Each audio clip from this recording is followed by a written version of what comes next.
মানুষের মধ্যে বিভেদ সৃষ্টি করার, মানুষের মধ্যে দাঙ্গা লাগানোর, ওদের মতো চিটিংবাজ জোচ্চোর দাঙ্গাবাজ সরকার পৃথিবীর মধ্যে আর কোথাও নেই। নথিভুক্ত করতে গেলে, উমিদ পোর্টালের অন্তর্গত করতে গেলে অনেক সমস্যা দেখা দিচ্ছে। তাহলে তিনি মিথ্যা প্রতিশ্রুতি কেন দিয়েছিলেন? আমাদেরকে বোকা বানানোর জন্য? আমাদেরকে দেখে বোকা বানানো হয় কেন? অন্য সম্প্রদায়কে বলতে পারে না যত সময় মুসলিমদের সব সময় বোকা মনে হয় নাকি? কে বলেছে ক্ষমতা নেই? রাজ্য নিজের প্রপার্টি, সম্পত্তি, জমি জায়গার যে বিষয়টা সেটা রাজ্যের হস্তক্ষেপ আছে। কথাটা পসিবল নয়। বারবার এটা আবেদন জানানো হয়েছে 6 মাসের পিরিয়ড কমসে কম দেওয়া হোক, যাতে করে রেজিস্টার ঠিকঠাকভাবে প্রপার্টিটা রেজিস্টার করা যায়। এটা তো অবৈধ কিছু নয়। তার মধ্যে এত প্রপার্টি আপলোড করা সম্ভব? চালাকি হচ্ছে মুসলিমদের ইমোশন নিয়ে, সংখ্যালঘুদের ইমোশন নিয়ে চালাকি হচ্ছে। এত শর্ট টাইমে আমরা কীভাবে আপলোড করবো? আমাদের মুতাল্লিরা কীভাবে আপলোড করবো? সম্পত্তির উপরে আমাদের যে সমস্ত সম্পত্তি, তার যে আমরা মুসলিমরা যে ওই উম্মিদ পোর্টালে তুলবে, তার জন্য এটা খুবই। দেখুন, আমাদের দুটো দাবি। রাজ্য সরকার আমাদের মসিয়া হয়ে বলেছিল এই রাজ্যে ওয়াকফ সম্পত্তি অর্থাৎ ওয়াকফ আইন কার্যকারী হতে দেবে না, কিন্তু আমরা দেখেছি 27শে নভেম্বর তিনি ঘোষণা দিয়েছেন 5 তারিখের ভিতরে উম্মিদ পোর্টালে আপলোড করতে হবে। আমরা এই সংক্ষিপ্ত সময়ের ভিতরে, অল্প সময়ের ভিতরে কোনোরকমভাবে সম্ভব নয়। তার কারণে আমাদের মূলত দুটো দাবি। একটা হচ্ছে যেটা 5 ডিসেম্বর 2025 করা হয়েছে, এটা 5 ডিসেম্বর 2026 অর্থাৎ 1 ইয়ার আমরা ডেট এক্সটেনশন চাই। দ্বিতীয় দাবি হচ্ছে উম্মিদ পোর্টালে যে কঠিনভাবে রেখেছে সেটা সহজ করার দাবি।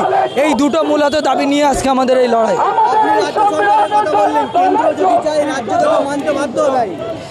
আমরা তো জানি যে কেন্দ্র যদি চায় রাজ্য মানতে বাধ্য হবে। তাহলে তিনি মিথ্যা প্রতিশ্রুতি কেন দিয়েছিলেন? আমাদেরকে বোকা বানানোর জন্য? আমাদেরকে দেখে বোকা বানানো হয় কেন? অন্য সম্প্রদায়কে বলতে পারে না যত সময় মুসলিমদের সব সময় বোকা মনে হয় নাকি? আর মুসলিম নামের কিছু কলঙ্ক যাদেরকে আমরা আমাদের নেতৃত্ব হিসাবে পাঠিয়েছি, তারা চুপ করে বসে চা খেতে ব্যস্ত, অথচ আমাদের পৈতৃক সম্পত্তি, আমাদের 14 পুরুষের সম্পত্তি, বাপ দাদাদের সম্পত্তি, আমাদের ঐতিহ্য, আমাদের শক্তি, আমাদের এই শক্তি খরণ হয়ে যাচ্ছে, আর তারা বসে চায়ের আড্ডায় বসে রয়েছে না। রাজ্য সরকারকে বলবো, আপনি যেটা পারবেন না সেটা মিথ্যা প্রতিশ্রুতি আমাদেরকে দেবেন না, আমাদেরকে আর বোকা বানানোর চেষ্টা করবেন না। বাংলার মানুষ জেগে উঠেছে। আপনি কি চাইছেন? আমাদেরকে গাছের মাথায় তুলে দিলেন, তারপরে 1 সপ্তাহ আগে আমাদের গাছের গোড়া কেটে দিলেন যাতে আমরা মরে যেতে পারি, আমরা কোনো পদক্ষেপ না নিতে পারি, এটাই ভাবলেন না। এর বদলা মানুষ দেবে, মানুষ জানে কিভাবে দিতে হয়।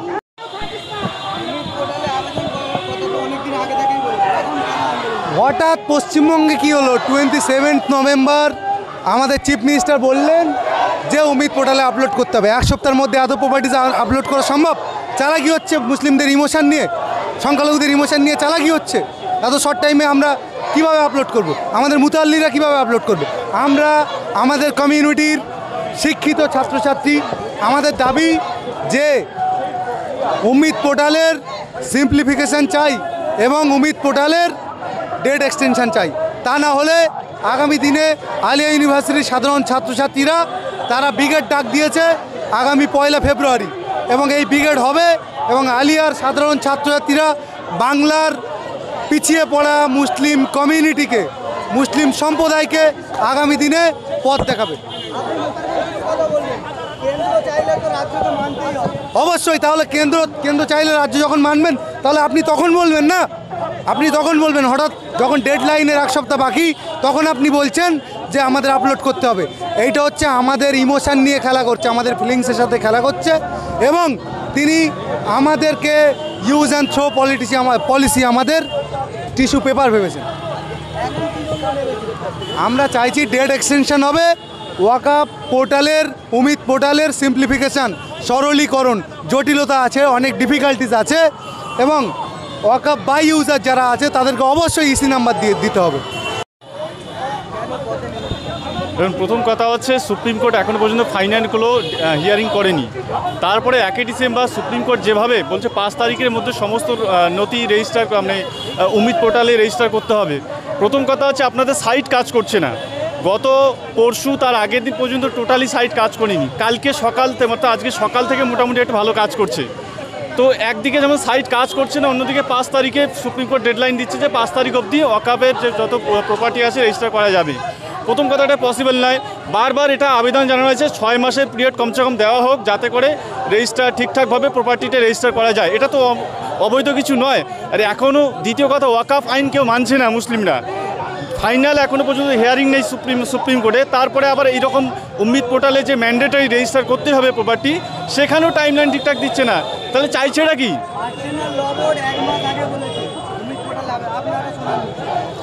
না, আমরা দেখুন পার্সোনাল ল বোর্ড বলেছে, কিন্তু একটা ঠিকঠাকভাবে আইনিভাবে প্রক্রিয়াভাবে তো একটা নোটিশ আসবে। পার্সোনাল ল বোর্ড বলছে ঠিক আছে ব্যক্তিগতভাবে, কিন্তু যেখানে বিষয়টা আইনের বিষয়, উম্মিদ পোর্টাল তো একটা আইনের বিষয়, সরকারের বিষয়।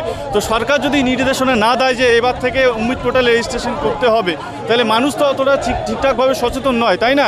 তো প্রথম কথা হচ্ছে সরকারের কাজ ছিল এমনিতেই ওয়াকফ নিয়ে একটা মানুষের মধ্যে জটিলতা, মানুষ ক্ষোভে ফুসছে। তো সরকারের উচিত ছিল, সুপ্রিম কোর্টের উচিত ছিল একটা ঠিকঠাক সময় মতো টাইম দেওয়া, কমসে কম মিনিমাম 6 মাস টাইম দেওয়া, যাতে করে যে প্রপার্টি মসজিদ, মাদ্রাসা, কবরস্থানগুলো আছে মানুষ ঠিকঠাকভাবে রেজিস্ট্রেশন করতে পারে। এবং দ্বিতীয় কথা যেটা বড় সমস্যা হচ্ছে যে সুপ্রিম কোর্ট এখনো পর্যন্ত হিয়ারিং দেয়নি। ফাইনাল হিয়ারিং কেন দিচ্ছে না? তার মানে সুপ্রিম কোর্টও কি দেখছে যে মানুষ আস্তে আস্তে ওয়াকফ ভুলে যাবে, তারপরে ফাইনালি একটা যাই হোক একটা শুনানি করে দেবে, বাস হয়ে গেল।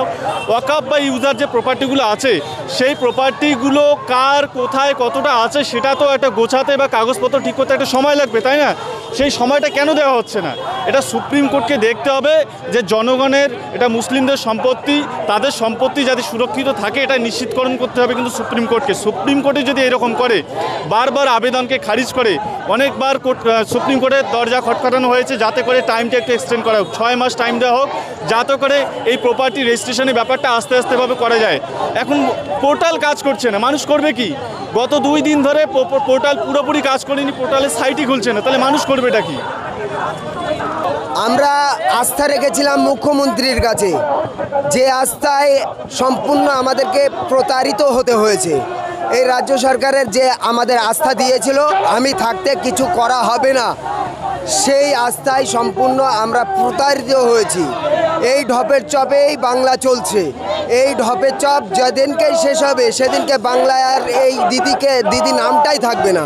অতএব দিদির এই পরিচিত পায়ে আমরা যাতে আর না পড়ি, আমাদের জিনিসগুলো আগে থেকে যদি আমরা বুঝতাম যে এই দিদি অবশ্যই এই ওয়াকফ আইন লাগু করাবেন, এই আশ্বাস্ত যদি আমরা বুঝতে পারতাম, তার আশ্বাসের যদি আমরা আশ্বাস্ত না হতাম, তাহলে আজ এই অবক্ষায় আমাদের পড়তে হতো না। কে বলেছে ক্ষমতা নেই? রাজ্য নিজের প্রপার্টি, সম্পত্তি, জমি জায়গার যে বিষয়টা, সেটা রাজ্যের হস্তক্ষেপ আছে। অতএব আর্টিকেল আপনি দেখে নিন, যদি রাজ্য সরকার চায় নিজের জমি জায়গার বিষয়ে কেন্দ্রের হস্তক্ষেপ মানতে পারেন না। অতএব রাজ্য সরকার যদি চাইতেন ওয়াকফ সম্পত্তির বিলটা রেজুলেশনের মাধ্যমে নস্যাৎ করতে, সেটা তো অন্তত রেজুলেশন করতে পারতেন, তাও করেননি। অতএব আমরা জানি রাজ্য সরকার যেভাবে আমাদেরকে প্রতারিত করেছে, সেই ঢপ থেকে আমাদেরকে বাঁচতে হবে। এই প্রতারণায় আমাদের আর পড়লে চলবে না। অতএব মানুষ সজাগ হোক এবং সচেতনার মাধ্যমে এই বাংলা আগামী দিনের আগিয়ে চলুক। আসলে আমাদের আজকের মূল আন্দোলন হচ্ছে এই যে ওয়াকফ আইন কেন্দ্রীয় সরকার পাস করেছে, তার বিরুদ্ধে একটা আন্দোলন। তার সাথে সাথে যে উম্মিদ পোর্টালে সম্পত্তিগুলো আপলোড করার কথা বলা হয়েছে, তার যে সময়সীমা এটা অত্যন্ত কম। যেখানে ভারতবর্ষে এত ওয়াকফ সম্পত্তি বিশেষ করে সবথেকে বেশি রয়েছে উত্তরপ্রদেশে, তারপরে রয়েছে পশ্চিমবাংলায়। এখানে প্রায় ৮০,০০০-এর উপরে ওয়াকফ সম্পত্তি রয়েছে। এখন পর্যন্ত আমরা দেখতে গেলে 10% মতো ওয়াকফ সম্পত্তি আপলোড হয়েছে উম্মিদ পোর্টালে, এখনও 90% মতো বাকি রয়েছে। এই যে বাকি সমস্ত ওয়াকফ সম্পত্তি যেগুলো এখনও রেজিস্টার হয়নি, এখনও উম্মিদ পোর্টালে আপলোড হয়নি, তার জন্য একটা জমি সংক্রান্ত মামলা, হাজার হাজার যেখানে সম্পত্তি, এখানে মাত্র কিছু দিনের সময়ে আপলোড করা, এটা তো অসম্ভব। আমরা চাই মিনিমাম, অনেক দিন আগে বললেও সময়টা যথেষ্ট কম, মিনিমাম 1 বছর দেওয়া দরকার, মিনিমাম যদি সম্ভব হয় 1 বছর দেওয়া দরকার। আর তার সাথে সাথে উম্মিদ পোর্টালে যে সিস্টেম করা হয়েছে, 40 রকমের সিস্টেম, কখন সেই জমি দান করা হয়েছিল, মুতাওয়াল্লি কে হচ্ছিল তখন এই যে এত রকম সমস্যা, সাধারণ যারা গ্রামের কিছু ওয়াকফ সম্পত্তি রয়েছে, যারা ওখানকার অশিক্ষিত, অত কিছু জানে না, বা ওয়াকফ বা ইউজার যেগুলো ইউজ হচ্ছে সেগুলো কিভাবে তারা আপলোড করবে, তার একটা সিম্পলিফিকেশন, একটা পুরো ডিটেলস কেন্দ্র সরকারকে দিতে হবে। এবং আমরা সুপ্রিম কোর্টকে একটা আর্জি জানাই যে এই যে উমিদ পোর্টাল আপলোডের সময়সীমা সেটা বাড়ানো হোক এবং সেটা সরলীকরণ হোক। আজকে পথে নামার একটাই উদ্দেশ্য যে কেন্দ্র সরকার আমাদের যে মুসলিমদের ওয়াকফ সম্পত্তি, সেই সম্পত্তিকে ইচ্ছাকৃতভাবে জোরপূর্বক তারা ধরেন বিল পাস করিয়েছেন এবং সেই সম্পত্তি তারা সরকারিভাবে নিতে চাইছেন।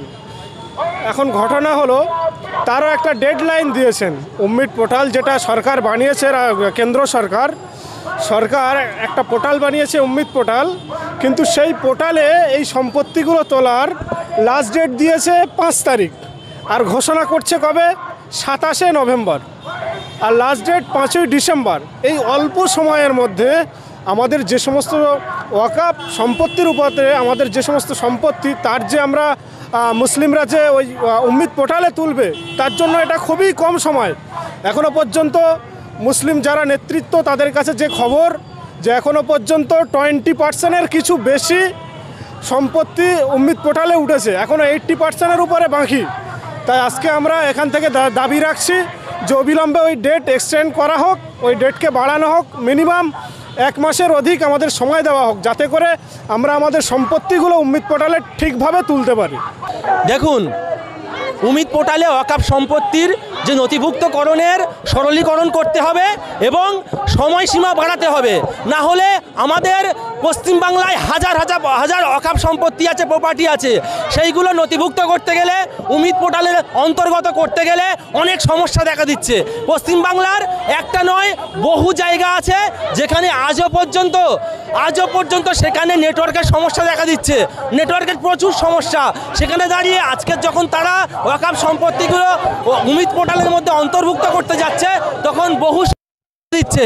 সেই জন্য আমাদের একটাই দাবি, এই পোর্টালের এই যে বিষয়টা নিয়ে হচ্ছে আন্দোলন, আমাদের ওয়াকফ সম্পত্তির যে নথিভুক্তকরণের সরলীকরণ করতে হবে এবং বেশি সময় দিতে হবে। তা না হলে আজকে দেখুন, একটা জমিতে যদি 5 বিঘা জমি চাষ হয়, সেখানে যদি 10 দিনে ধান না কাটলে ধানটা খারাপ হয়ে যায়, 15 জন করে চাষি লাগবে, 15 জন করে মজুর লাগবে। সেখানে দাঁড়িয়ে আজকের যদি 5 জনকে দিয়ে কাটাই হবে না। ঠিক তেমন করে এই যে কাজটা দিয়েছে, বৃহৎ কাজ, খুব বড় কাজ এবং মুসলিমদের সেন্টিমেন্ট এলাকার মধ্যে একটা কাজ, ওই জন্য এর সময়সীমা বাড়াতে হবে। মানুষের মধ্যে বিভেদ সৃষ্টি করার, মানুষের মধ্যে দাঙ্গা লাগানোর, ওদের মতো চিটিংবাজ, জোচ্চোর, দাঙ্গাবাজ সরকার পৃথিবীর মধ্যে আর কোথাও নেই। সেই জন্য ওরা ভোটের আগেই যত সব মুসলিমদের আঘাত করে, মুসলিমদেরকে ফাঁসানোর জন্য, মুসলিমদের সেন্টিমেন্টে আঘাত করে একটা আইন আনছে, একটা করে পথ দেখাচ্ছে যাতে মানুষটা রেগে যায়। ওটাই তো, কেন্দ্র যদি চায়, রাজ্য সর্বশেষ পর্যন্ত চেষ্টা করবে, না করলে মানতে বাধ্য। সেখানে দাঁড়িয়ে রাজ্য যদি কোনো ভালো কিছু পরামর্শ দেয় যে এরকম করে করলে ভালো হবে এবং এরকম করে করলে সমস্ত সম্পত্তি উমিদ পোর্টালের অন্তর্ভুক্ত হবে, তাহলে সেটা চেক করতে পারে। আমাদের কোনো কথা নেই কারোর ওপর, আমাদের এখন রাগ নেই, কিচ্ছু নেই। আমাদের সোজা কথা, আমাদের এই উমিদ পোর্টালে যে সকল সম্পত্তিগুলো নথিভুক্ত করা হবে, এর জন্য সরলীকরণ করা হোক এবং সময়টা বাড়ানো হোক। কারণ 10 দিনের কাজ আমি একদিনে করতে পারবো না। এই এতগুলো প্রপার্টি, কলকাতার বুকে হাজার প্রপার্টি আছে ওয়াকফ, সুতরাং সেদিকে লক্ষ্য করে আমাদের সময় দেওয়া দরকার 1 থেকে 2 বছর। সেখানে দাঁড়িয়ে কিছু সময় দিয়ে বলছে যে করতেই হবে, এটা কেমন কথা?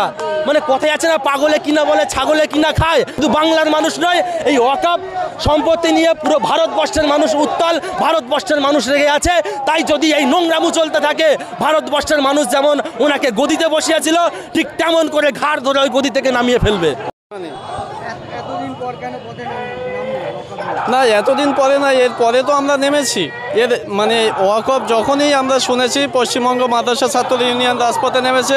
আলিয়ানের পশ্চিমবঙ্গ মানে মাদ্রাসা ছাত্র ইউনিয়নের পাশাপাশি আলিয়া ইউনিভার্সিটির পক্ষ থেকে সাধারণ ছাত্রছাত্রীরা তারাও নেমেছেন। যতদিন না এই আইনকে, কালা কানুনকে বাতিল করছে, ততদিন আমাদের এই যুদ্ধ চলবে। শুধু লড়াই নয়, যুদ্ধ চলবে আগামীতে। হ্যাঁ, কেন্দ্র সরকার করেছে, কিন্তু এটা সরকার যে নিজের অধীনস্থে আনতে চাইছে কোনোদিন এটা, প্রথম কথা হলো মুসলিমদের আল্লাহ বলেছেন যে ইমানদারদের আমি জান এবং মালটাকে কিনে নিয়েছি জান্নাতের বিনিময়ে। তাই আমাদের পীর আলেম ওলামাগণ তাদের কথা অনুযায়ী আমরা সেই সম্পত্তিগুলো দান করেছি, আমরা সরকারকে দিইনি, আমরা আল্লাহকে দিয়েছি। এই ওয়াকফ যে আমাদের জমি, আমাদের মসজিদ, আমাদের মাদ্রাসা, আমরা কি করব? এখানে সরকারের কোনো কিছু এসে যায় না, আমাদের এটা আমরাই দেখব।